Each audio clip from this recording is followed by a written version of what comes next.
Hello friends, welcome to Times Academy. So இன்னைக்கு நம்ம வீடியோல என்ன பார்க்க போறோம் அப்படினா Tamil Nadu post office online application வந்து நிறைய பேர் ஃபில் பண்ணிட்டே இருப்பாங்க, ஃபில் பண்ணி சப்மிட் பண்ணிருப்பாங்க. சோ இது சம்பந்தமா பலதரப்பட்ட கேள்விகள் வந்து வந்துகிட்டே இருக்கு. சோ ஆல்ரெடி நம்ம இது பத்தின நிறைய வீடியோகள் வந்து அப்லோட் பண்ணியிருக்கோம். சோ அதோட எல்லா வீடியோவோட லிங்க்கும் நான் கீழ டிஸ்கிரிப்ஷன்ல கொடுத்திருக்கேன், பார்த்துக்கோங்க. சோ இதுல வந்து எந்த மாதிரி ஃபில் பண்ணியிருந்தா அப்ளிகேஷன் ரிஜெக்ட் ஆகாது. சோ சில பேர் கடைசி வரையா OTP எனக்கு வரல அப்படினு சொல்லிருக்கீங்க. ரெஜிஸ்ட்ரேஷன் பண்ணிட்டேன் ஆனா திரும்ப அகைன் ரெஜிஸ்ட்ரேஷன் பண்ணிட்டேன், ரிஜெக்ட் ஆயிடுமா? இல்லை 5 ப்ரிஃபரன்ஸ் தான் நான் பண்ணியிருக்கேன். ஸோ இதுக்கு வந்து எனக்கு செலக்ட் பண்ணுவாங்களா, வேலை கிடைக்குமா? ஓபிசி சர்டிஃபிகேட் எக்ஸ்பயர் ஆகிடுச்சு, அதை நான் அப்ளை பண்ணியிருக்கேன், ஸோ அதை செலக்ட் பண்ணுவாங்களா அப்படின்னு கேள்விங்க. இதை தவிர்த்து சில கேள்விகளுக்கும் பதில் இருக்குது. ஸோ அதை பற்றி நான் பார்ப்போம். கடைசி வரையா வீடியோ ஸ்கிப் பண்ணாமல் பார்த்தா மட்டும்தான் உங்களுக்கு கிளாரிட்டி கிடைக்கும். ஸோ OTP பாஸ்வேர்டை பொறுத்தவரையா ஸோ என்ன காரணத்தினால உங்களுக்கு வந்து உங்கள் மொபைல் நம்பருக்கு வந்து OTP வரல அப்படிங்கிறது சொல்ல முடியாது. பட் வந்து நீங்கள் ரிஜிஸ்டர் பண்ணதுக்கப்புறமா உங்கள் மொபைலுக்கு ரெஜிஸ்ட்ரேஷன்ஸ் ஐடி வரும், ஓகேங்களா? அதை வந்து நீங்கள் ஃபர்தராக அப்ளை ஆன்லைன் ஹியர்னு 3வது ஆப்ஷனில் கிளிக் பண்ணி உங்களோட ரெஜிஸ்ட்ரேஷன் ஐடியை ஃபுல்லாக நீங்கள் டைப் பண்ணியிருக்கணும். அதுக்கப்புறம் உங்களோட சர்க்கிளை செலக்ட் பண்ணியிருக்கணும். அதுக்கப்புறம் கிளிக் பண்ணால் மட்டும்தான் உங்களோட மொபைல் நம்பருக்கு ஓடிபிங்கிறது வரும். ஸோ இந்த மாதிரி 3rd ஆப்ஷனில் அப்ளை ஆன்லைன் ஹியர்னு இருக்குது. ஸோ இதை நீங்கள் கிளிக் பண்ணால் மட்டும்தான். ஸோ ஆல்ரெடி OTP வரலன்னு நிறைய பேர் சொல்லியிருந்தாங்க, அதுக்கே நம்ம வீடியோவில் ஆன்சர் கொடுத்துருந்தோம். ஸோ இப்போ வந்து கடைசி வரையா வரல, என்ன பண்ணுறது, ஒரு ஃபைனல் சொல்யூஷன் கொடுங்க அப்படின்னு கேட்டிருக்காங்க. ஸோ அதுக்காக சொல்கிறோம். ஸோ இந்த மாதிரி நீங்கள் சர்க்கிளும் கொடுத்து என்டர் OTPயும் கொடுத்து உங்களுக்கு வரவே இல்லை அப்படிங்கிற பட்சத்தில் அப்ளிகேஷன் ஃபார்ம் வந்து சப்மிட் பண்ணுறதுக்கு இன்னும் 15 நாட்கள் இருக்குது. ஒரு வாரம் வரை வெயிட் பண்ணி பாருங்கள். இல்லாட்டி வேறு கம்ப்யூட்டர் மூலமாகவோ இது மூலமாக நீங்கள் மொபைலில் வந்து இது பண்ணியிருந்தீங்கன்னா ஒரு கம்ப்யூட்டர் மூலமாக மாற்றி வேறு சேஞ்ச் பண்ணி பாருங்கள் OTP வருதா அப்படின்னு. இல்லை கடைசி வரையா இந்த மொபைல் நம்பருக்கு எனக்கு OTPயே வரல அப்படிங்கிற பட்சத்தில் வேறு மொபைல் நம்பர் வந்து யூஸ் பண்ணி பாருங்கள், கண்டிப்பாக OTP வரும்.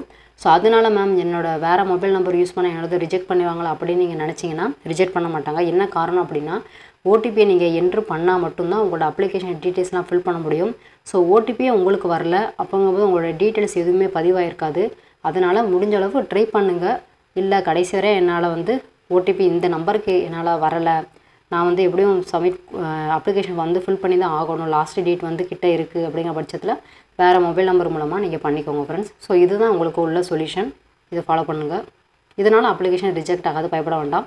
ஸோ இது வந்து OTP வரல அவங்களுக்கு மட்டும்தான் இந்த சொல்யூஷன். நீங்கள் வந்து எல்லாமே சப்மிட் பண்ணிவிட்டு நான் தப்பாக ஆன்சர் பண்ணியிருக்கேன், நான் திரும்ப வேறு மொபைல் நம்பர் வச்சு இது பண்ணிக்கிறேன் அப்படிங்கிற உள்ளவங்களுக்கு இந்த சொல்யூஷன் கிடையாது. ஸோ அதனால் பார்த்து இது பண்ணிக்கோங்க. ஸோ அடுத்து வந்து பார்ப்போம், ஒன்றுக்கும் மேற்பட்ட ரெஜிஸ்ட்ரேஷன். ஸோ ஆல்ரெடி நீங்கள் வந்து ஒரு OTP வந்திருக்கும், உங்களோட ரெஜிஸ்ட்ரேஷன் ஐடி, உங்களோட கம்ப்ளீட் டீட்டெயில்ஸ் எல்லாமே ஃபில் பண்ணி முடிச்சாச்சு, டாக்குமெண்ட் எல்லாமே அப்லோட் பண்ணி முடிச்சிட்டிங்க. அதில் வந்து உங்களுக்கு தப்பு இருக்குன்னு தெரிஞ்சு நீங்கள் திரும்ப வந்து ரெஜிஸ்டர் பண்ணி திரும்ப அதே டீட்டெயில்ஸை தான் நீங்கள் பண்ணிக்கிட்டு இருக்கீங்களா, அதுவும் பண்ணி முடிச்சிட்டிங்க. ஸோ இந்த புதுசாக பண்ணதை வந்து ரிஜெக்ட் பண்ணிடுவாங்களா அப்படின்னா ஸோ ஆல்ரெடி இதை பற்றினா நம்ம கிளியராக சொல்லியிருக்கோம். டூப்ளிகேட் ரெஜிஸ்ட்ரேஷன் வந்து ஃபவுண்ட் பண்ணிட்டாங்க அப்படின்னா கண்டிப்பாக ரெஜிஸ்டர் பண்ணுவாங்க, கண்டிப்பாக ரிஜெக்ட் பண்ணிடுவாங்க. ஸோ இதுதான் The registration is found by altering the basic details. All the candidature relating to all such registration will be removed for consideration of selection. நம்ம ஆல்ரெடி நிறையா சொல்லியிருக்கோம், சப்மிட் பண்ணதுக்கப்புறமா திரும்ப ரெஜிஸ்டர் வந்து அகைன் பண்ண வேண்டாம். அதை கண்டுபிடிச்சாங்க அப்படின்னா ரிஜெக்ட் பண்ணிடுவாங்க. இல்லை மேம் கண்டுபிடிக்கலன்னா என்ன பண்ணுவாங்க அப்படின்னு கேட்டால் கண்டுபிடிக்கலன்னா ரிஜெக்ட் பண்ண மாட்டாங்க.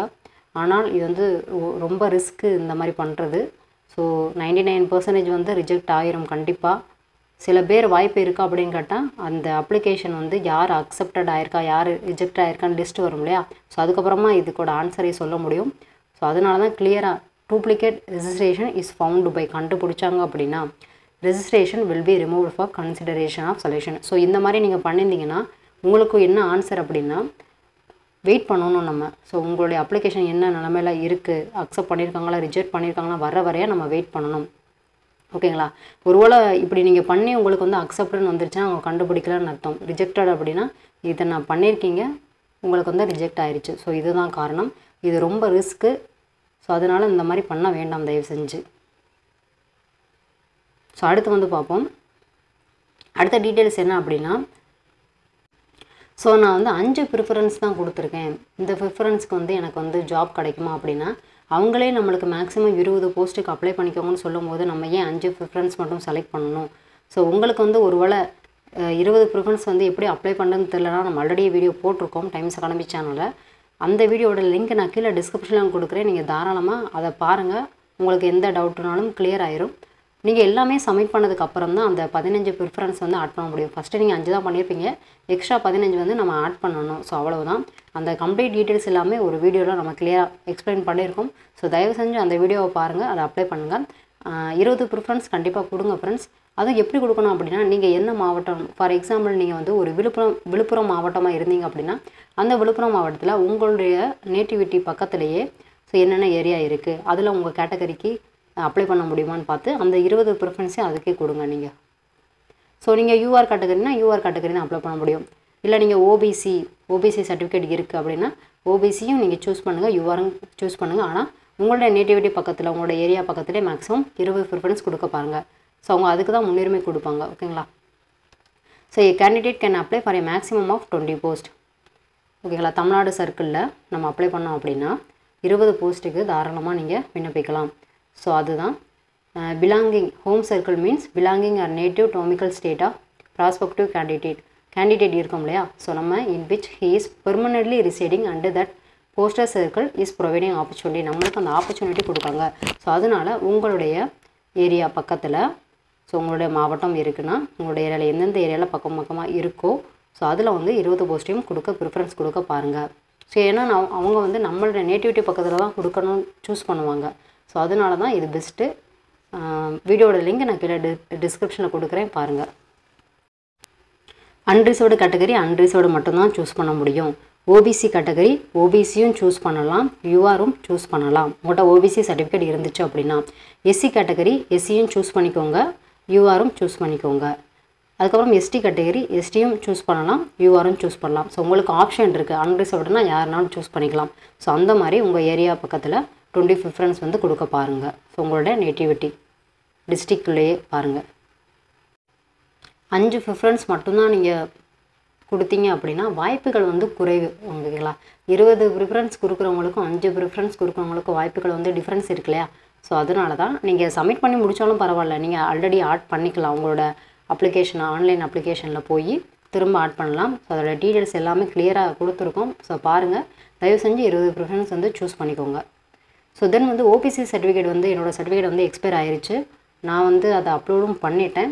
என்னோடய இதை வந்து ரிஜெக்ட் பண்ணிடுவாங்களா அப்படின்னு கேட்டால் ரிஜெக்ட் பண்ண மாட்டாங்க. ஆனால் நீங்கள் வந்து ஒருவேளை செலக்ட் ஆகிட்டீங்க அப்படின்னா டாக்குமெண்ட் வெரிஃபிகேஷன் போவீங்களே, அப்போ வந்து இந்த எக்ஸ்பயர் ஆன நீங்கள் சர்டிஃபிகேட் காட்டினீங்கன்னா நீங்கள் வந்து செலக்ட் ஆக மாட்டீங்க. ஸோ அதுக்கு முன்னாடி நீங்கள் ரினியூவல் பண்ணணும். ஸோ எப்படி ரினியூவல் பண்ணணும் அப்படின்னா, உங்களோட தாசில்தார் ஆஃபீஸ் போங்க, உங்களோட பழைய OBC certificate, ID proof, so என்னென்ன வேணுமோ அதெல்லாம் எடுத்துகிட்டு போய்க்கோங்க. இன்கம் சர்டிஃபிகேட் இருந்தால் தாராளமாக அது முக்கியமாக கேட்பாங்க. ஸோ அந்த டீட்டெயில்ஸ்லாம் கொண்டு போய் நீங்கள் வந்து அதை வந்து ரினியூ பண்ணுங்கள். அதாவது செலக்ட் ஆவீங்க இல்லையா, நீங்கள் டேரெக்டாக டாக்குமெண்ட் வெரிஃபிகேஷன் போவீங்களா, ஸோ அப்போம்போது அது கண்டிப்பாக காட்டணும். ஸோ உங்களுக்கு அந்த ஐடி ப்ரூஃபு, அதுக்கப்புறம் பழைய ஓபிசி சர்டிஃபிகேட் டாக்குமெண்ட்லாம் எடுத்து வச்சுக்கோங்க. ஸோ ரினியூவல் பண்ணுறதுக்கு ப்ரொசீஜர் என்ன அப்படின்னா, you have to your district tahsildar office and with suitable document like OBC, பழைய OBC certificate, valid non creamy layer, ID proof, address proof etcetera and you can renew it. Actually OBC certificate reservation அப்படின்னா நம்மளுக்கு நான் creamy layer certificate தான் வேணும்.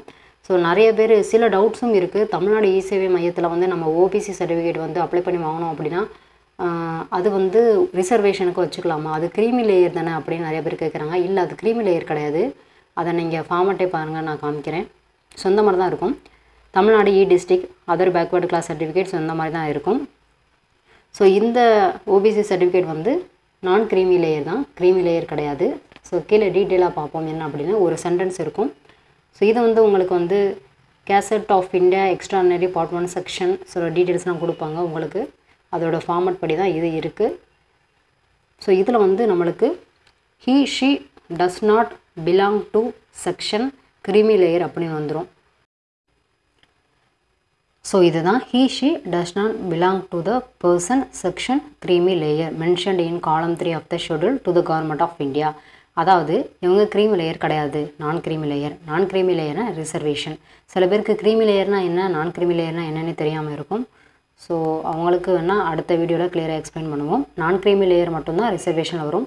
So இது என்ன அப்படின்னா, உங்களுக்கு வந்து ஜென்ரல் கவர்மெண்ட் ஜாப்க்கு இது வந்து டிக்ளரேஷன் ஃபார்ம். அதாவது நான் வந்து ஓபிசி இதை சேர்ந்தவன் அப்படின்னு நம்ம வந்து ஃபில் பண்ணி நம்மளோட சைன் போடுதல். இதுக்கு வந்து வேறு அத்தாரிட்டியில் சைன் வாங்க வேண்டாம். ஸோ இது எதுக்காக கொடுக்குறோம் அப்படின்னா, இந்த பிடிஎஃப் வந்து நீங்கள் பிரிண்ட் அவுட் எடுத்து வச்சு நீங்கள் வந்து அதை ஃபில் பண்ணி ஐனா உங்களோட நேமு, ஸோ உங்களோட டிஸ்ட்ரிக், உங்களோட இது போட்டு, ஸோ நான் வந்து க்ரீமி லேயர் கிடையாது, நான் க்ரீமி லேயர்னால் ரிசர்வேஷனில் வருவேன். ஸோ அதுதான் இதில் இந்த சேம் தான் போட்டிருக்காங்க.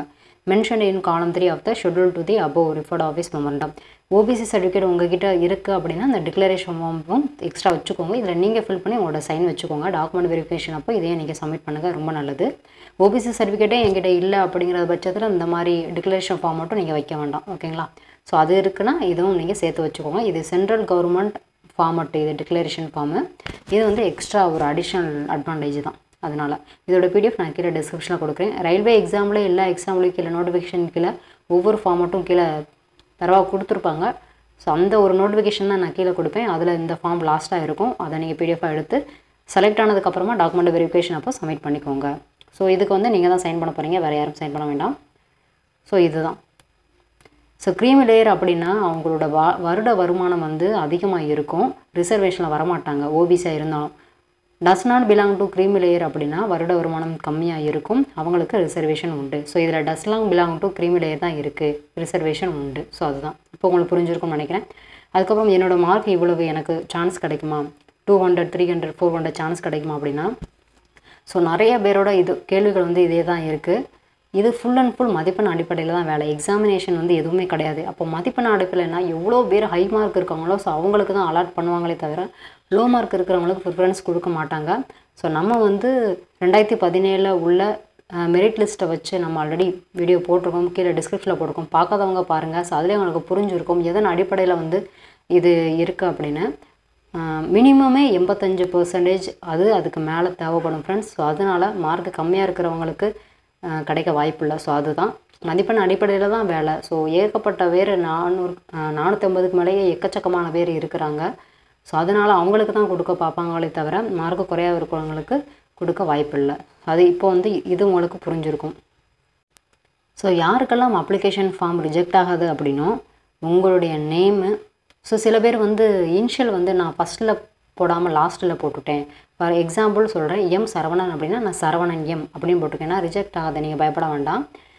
சில பேர் இனிஷியலே போடலை அப்படின்னு சொல்கிறீங்க. ஸோ அவங்களுக்கு வந்து உங்களுக்கு வந்து லிஸ்ட்டு வர வரைய வெயிட் பண்ணணும். ஸோ ரிஜெக்ட் ஆக வாய்ப்பு இருக்கலாம், இல்லாமலே போகலாம். ஏன்னா சர்டிஃபிகேட் உங்களுக்கு இனிஷியலோடு இருக்கும், நீங்கள் ஃபில் பண்ணும்போது இனிஷியல் ஃபில் பண்ணலன்னா ப்ராப்ளம் இருக்குதுன்னு அர்த்தம். அதனால் நீங்கள் வெயிட் பண்ணுங்கள். தென் வந்து உங்களோட கம்யூனிட்டி கரெக்டாக சூஸ் பண்ணி, ஃபார் எக்ஸாம்பிள் யூஆர் கேட்டகரினா நீங்கள் எந்த சர்டிஃபிகேட்டும் அப்லோட் பண்ண வேண்டாம், ஒன்றும் ப்ராப்ளம் கிடையாது.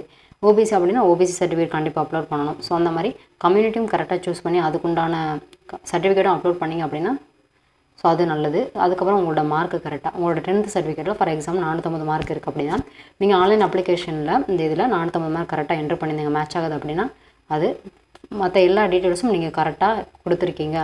எந்தெந்த டாக்குமெண்ட்லாம் கண்டிப்பாக சப்மிட் பண்ணணுமோ அந்தந்த டாக்குமெண்ட்லாம் கரெக்டாக சப்மிட் பண்ணியிருக்கீங்களா. ஸோ உங்களுக்கே தெரியும் நம்மளோட அப்ளிகேஷன் ஃபார்ம் வந்து கரெக்டாக தான் ஃபில் பண்ணியிருக்கோம் அப்படிங்கிறது பட்சத்தில் உங்களோட அப்ளிகேஷன் ஃபார்ம் வந்து எந்த காரணம் கொண்டும் ரிஜெக்ட் பண்ண மாட்டாங்க. ஸோ அதுதான். ஸோ தென் வந்து சில பேர் சொல்லியிருக்காங்க என்னோடய ஃபோட்டோ வந்து அப்லோட் பண்ணும்போது தலையில் அப்லோட் பண்ணிட்டேன் அப்படின்னா ஸோ அது ப்ராப்ளம் வர வாய்ப்பு இருக்குது. அதனால் நம்ம வெயிட் பண்ணி தான் பார்க்கணும். ஸோ எப்போ ரிசல்ட் வரும்னு நிறைய பேர் கேட்குறாங்க. ரிசல்ட் வந்ததும் கண்டிப்பாக நம்ம சேனல் மட்டும் இல்லை எல்லா சேனல்லையும் சீக்கிரமாகவே அப்லோட் பண்ணிடுவாங்க. உங்களோட மொபைல் நம்பருக்கும் கூட கம்யூனிகேஷன் ஏதாவது வந்தாலும் வரலாம்.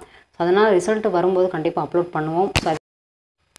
ஸோ தென் வந்து ஃபீஸ் பேமெண்ட் வந்து கண்டிப்பாக பண்ணி ஆகணும். ஆனால் யாருக்கு வந்து ஃபீஸ் பேமெண்ட் எக்ஸம்ஷனோ எஸ்சி/எஸ்டி உமனுக்கெல்லாம் ஃபீஸ் பே பண்ண தேவையில்லை. ஸோ மற்றவங்களுக்கு வந்து ஃபீஸ் பே பண்ணி ஆகணும். ஸோ கண்டிப்பாக வந்து ஃபீஸ் பேமெண்ட் இருக்கணும். இல்லை ஆன்லைனில் பண்ணும்போது எனக்கு வந்து கரெக்டாக இல்லை அப்படின்னா நீங்கள் ஆஃப்லைனில் கூட பண்ணிக்கோங்க. ஹெட் போஸ்ட் ஆஃபீஸ் உங்கள் ஏரியாவில் போஸ்ட் ஆஃபீஸ் எது ஹெட் ஆஃபீஸோ ஸோ அங்கே போய் நீங்கள் தாராளமாக ஆஃப்லைனில் மூலமாக பண்ணிக்கோங்க.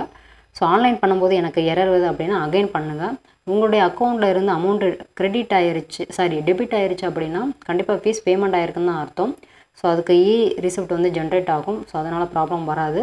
கண்டிப்பாக ஃபீஸ் பேமெண்ட் பண்ணுங்கள், அதை பண்ணாமல் விட்டுறாதீங்க ஃப்ரெண்ட்ஸ்.